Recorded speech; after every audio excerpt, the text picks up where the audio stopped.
Hi, welcome back on Do It Yourself channel. Today I'm gonna show you how to import and export contacts from your Motorola E6 Plus.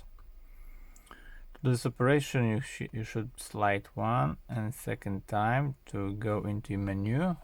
Now press contacts here, left side on the three dots. Now settings here.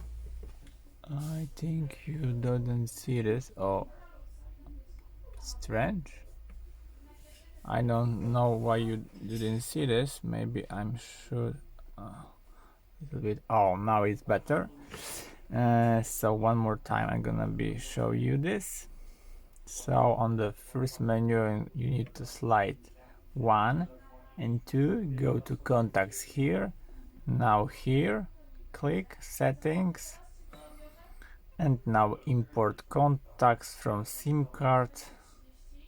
Choose the contact which you want to import, accept, and voila, you have imported 5 SIM contacts into your phone.